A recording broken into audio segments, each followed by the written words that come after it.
ఇరు రాష్ట్రాలలో పోలిస్తే ఉమ్మడి కరీంనగర్ జిల్లాలో అత్యధిక ఉష్ణోగ్రతలు నమోదవుతున్నాయి. దీంతో కరీంనగర్ ప్రజలు తీవ్రంగా ఆందోళన చెందుతున్నారు.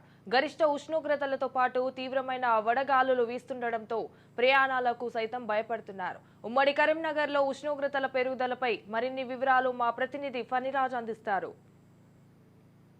ఉమ్మడి కరీంనగర్ జిల్లాలో ఎండలు తారెత్తిస్తున్నాయి. మొత్తానికి రెండు రాష్ట్రాల్లో అటు ఆంధ్రప్రదేశ్ ఇటు తెలంగాణలో కనుక గమనిస్తే ఉమ్మడి కరీంనగర్ జిల్లాలోనే హైయెస్ట్ ఉష్ణోగ్రత నమోదైంది. దాదాపుగా 46 వరకు కూడా చేరుకున్నటువంటి పరిస్థితి. దాదాపు ఇక్కడ ఉన్నటువంటి 6 ప్రాంతాల్లో అత్యధిక ఉష్ణోగ్రతలు నమోదయ్యాయి. దీంతో ప్రజలు బయటకు రావాలంటేనే జంకుతున్నారు. నిజానికి గతంతో పోలిస్తే అంటే ఏప్రిల్లో ఉండే ఉష్ణోగ్రతల కంటే ఈ సంవత్సరం దాదాపుగా 5 నుండి 7 డిగ్రీల అధిక ఉష్ణోగ్రత నమోదైంది. ఎందుకంటే మేలో అత్యధికంగా ఉంటుంది, కానీ ఈసారి ఏప్రిల్లోనే ఇటువంటి పరిస్థితి నెలకొంది. ఓవైపు నీరు అందుబాటులో లేకపోవడం, మరోవైపు పెద్ద ఎత్తున వాహన కాలుష్యం వల్ల కావచ్చు ఈసారి వర్షాభావ పరిస్థితులు నెలకొనే అవకాశం కూడా ఉన్నట్టుగా తెలుస్తుంది. ఎండల పరంగా చూసినట్లయితే ఉమ్మడి కరీంనగర్ జిల్లాలోనే దాదాపు జమ్మికుంట హైయెస్ట్ 45.6 వరకు కూడా నమోదైంది. ఇక మంథన్లో 45.2, వెలగటూరులో 45.1, ఇతర 2 ప్లేసెస్లో అదే స్థాయి ఉష్ణోగ్రత అంటే అన్ని కూడా 45కి పైగానే ఇక్కడ నమోదైనటువంటి పరిస్థితి నెలకొంది. దీంతో ప్రజల్లో రకమైనటువంటి భయాందోళనలు వ్యక్తమవుతున్నాయి. ఏప్రిల్లోనే ఇలా ఉంటే ఇక మేలో ఇంత స్థాయిలో ఉండొచ్చు, అంటే 50కి చేరుకుంటాయనే ఒక భయం మొదలైంది.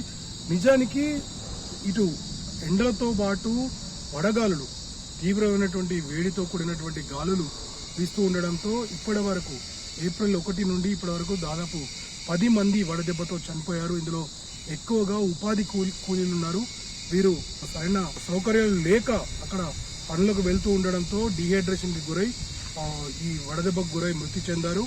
ఇక మరోవైపు జర్నీకి సంబంధించి కూడా ఎవరైతే ఎక్కువగా జర్నీలు చేస్తున్నారో ఈ మిట్ట మధ్యాహ్నం పూట వారు కూడా ఇలా వడదెబ్బకు గురవుతున్నారు. అయితే అధికారులు మాత్రం ఒక విషయం చాలా స్పష్టం చేశారు.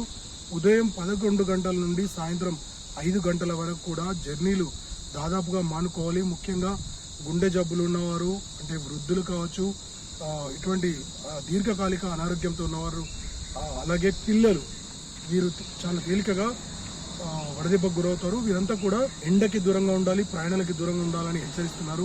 ముఖ్యంగా ఈ 4-5 రోజుల పాటు ఉష్ణోగ్రతలు దాదాపు 47-48 డిగ్రీల వరకు కూడా చేరుకునే అవకాశం ఉంది. కాబట్టి దానికి తోడు తీవ్రమైనటువంటి వడగాలులు వీస్తాయి. కాబట్టి ప్రజలు అప్రమత్తంగా ఉండాలని అధికారులు కోరుతున్నారు.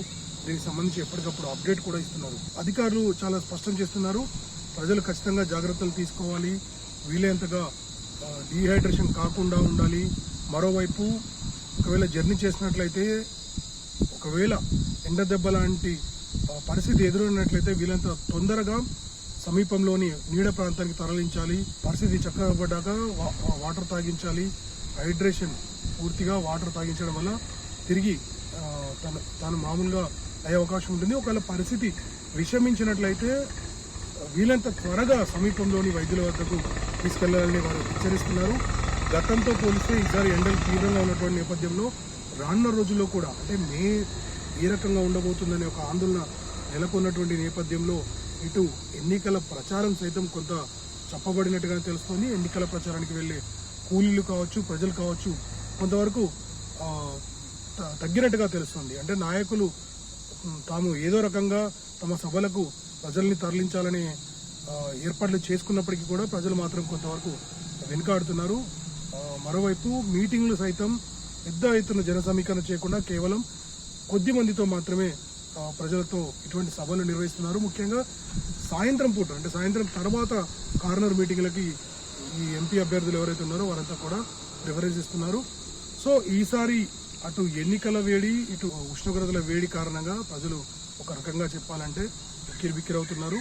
రానున్న రోజుల్లో తట్టుకోవాలంటే అధికారుల మాటలు వినాల్సిన అవసరం ఖచ్చితంగా ఉంది. ప్రజలు కూడా ఇదంతవరకు సొంతంగా రక్షణాత్మక చర్యలు చేపడితే బెటర్ అని అధికారుల సూచన.